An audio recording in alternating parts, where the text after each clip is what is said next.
DBS Manga Chapter 45 showed just how dangerous Moro actually is as a threat to Goku, Vegeta, and really the entire universe, because this character can not only absorb the energy from planets while he's on them, he can also absorb the energy of his opponents as he's fighting them, and thus, when Vegeta's fighting Moro, not only does he do this, but he actually eliminates Vegeta's ability to transform. And now, as a result of that, he's revealed himself to be a much more serious and dangerous threat than we all talked about. So the question now is, how can they beat Moro? What could Goku and Vegeta and the rest of the good guys, the heroes, what can they do to beat this guy? We're going to talk about that here on this video and go over some ideas that we may have about how to defeat Moro. And if you have ideas, we'd love to hear them in the comment section down below. Leave your ideas when you get done watching the video about how they can defeat Moro. Now, joining me on this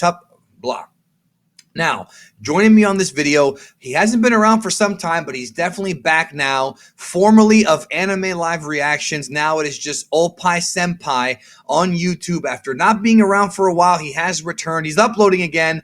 Please welcome back Oppai Senpai. Hola mi gente! Oppai Senpai here. I'm happy to be back. I'm so excited. You guys are in for a treat because this is a very interesting topic. Moro is a universal threat and we need to figure out how to defeat him. Now, over on Oppai Senpai's channel, it used to be called Anime Live Reactions, the same channel, just a new name. He actually has a 3-part series talking about not how to beat Moro, but the theory behind where Toriyama and Toyotaro may have gotten their ideas behind the character of Moro. That's over on your channel right now. I'll leave a link down below for that. Awesome. Yeah, it's a great 3-part series. Check it out. Check that out. So let's talk about this guy. So using traditional methods is not going to work against Moro because he can absorb your energy as you are fighting and take it away from you and nullify your attack. So what can they do to beat this guy?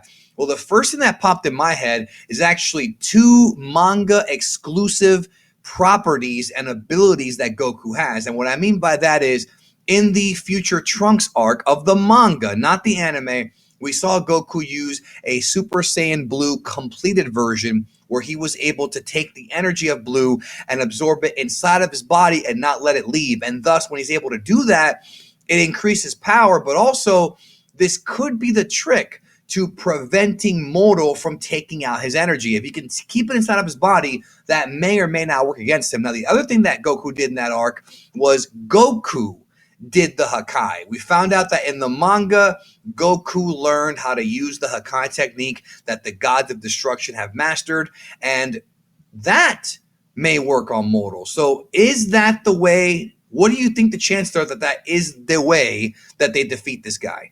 Yeah, so on your first point, I think that's an excellent point because Chapter 45 revealed one of the weaknesses of Vegeta. And that's the fact that he relies very heavily on his transformations. He even said, well, after Super Saiyan Blue, this is it. Like, I don't have anything beyond this. Goku, on the other hand, like you mentioned, with his technique, he can keep the energy and prevent it from leaking. And that's something where perhaps that will work where Moro can't actually absorb his energy. So that is one of the advantages of Goku. Now, to your second point regarding the Hakai technique, now Goku has shown a pattern of him being able to have more control over energy, over techniques, and the Hakai technique is something that could work against Moro, and it's definitely something that may be working against him, but ultimately I think is going to fail just to continue the series or to continue this arc. I think other things like Ultra Instinct, which we're going to get into in a moment, does have its place, but it's not going to be enough to defeat him. So you think even if Goku does once again tap into Ultra Instinct and use it against Moro because it's a different kind of ki, it's more instinctual, not actually focused, that even that's not going to work, you're thinking?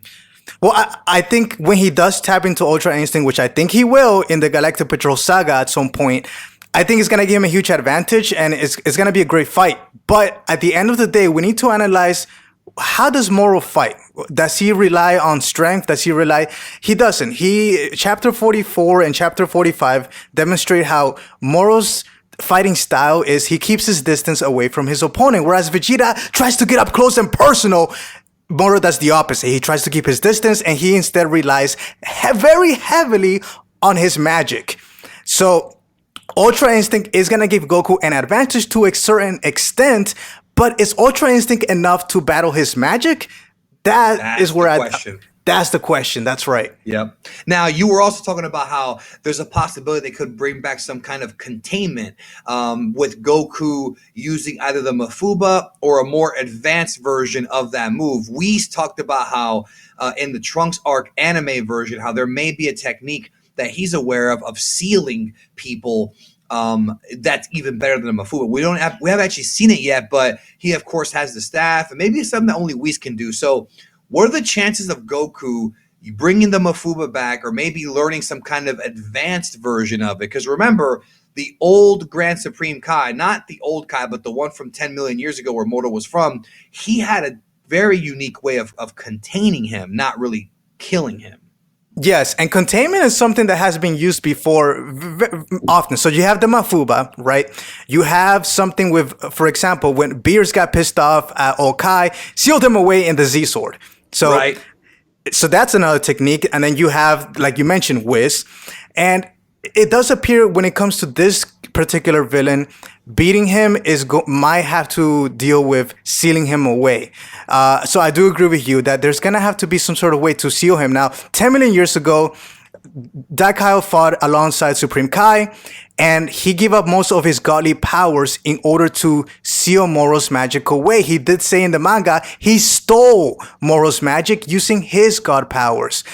So that kind of consistency and reoccurring theme, I feel that we're going to see that again. They're going to have to figure out a way to seal his magic, because that magic is problematic. Well, and also in the manga, chapter 44 and 45, the idea of him being contained again is talked about over and over again. But the question is, if they contain him again, like, is it going to be a permanent solution, or they're going to have to eventually take him out? Because I feel like if they contain him again, it's only a matter of time. Maybe in 10 million more years. I mean, who really knows? But it's only a matter of time before he gets out again and starts causing problems. Well, there's two things I want to say in regards to that. So number one, chapter 42 of the manga, Mirror states that he wants to recapture Moro. Moro escaped due to their negligence. He wants to recapture him. He states this again in chapter 43. So in terms of the Galactic Patrol, their goal is not to kill him, but to capture him. But then we also learn something very interesting when it comes to the dialogue that Moro had with his pilot. Moro states that he was fortunate that some of his magic, and even an ounce of magic, returned to him before his life expired. So it appears that Moro is towards the end of his limit or his lifespan, and the only reason that he's lived this long is because of that magic. So I do believe if they recapture him and they take away all his magic and he doesn't use the Dragon Balls or something to go back to his prime or be younger or something like that, he is towards the end of his lifespan and he will die naturally of natural causes, is the best solution. And I don't think even a character like Goku has it in him to kill Moro after Moro is recaptured. I mean, the Hakai, if he does pull that off, it is going to wipe him out. But you're right. Like, maybe he'll just die of natural causes after losing the fight this time, you know? Here's another thought, Genkidama, in regards to the Genkidama. And there's a lot of similarities with the Genkidama and Moro's technique, where he's able to absorb the energy of a planet and life form. So Goku, he learned that technique from King Kai. He first used that in Dragon Ball Z episode 32. Over the years, he's become an expert, and he's very good at that. So wouldn't it be interesting if possibly somebody like the old Kai, let's say the old Kai, who is over 75 million years old, he's very old, perhaps he knows something where he can help Goku modify his technique to where Goku can use the Genkidama as a counter measurement against Moro's ability to absorb energy. Maybe he can use the Genkidama to absorb Moro's energy. That would be very interesting.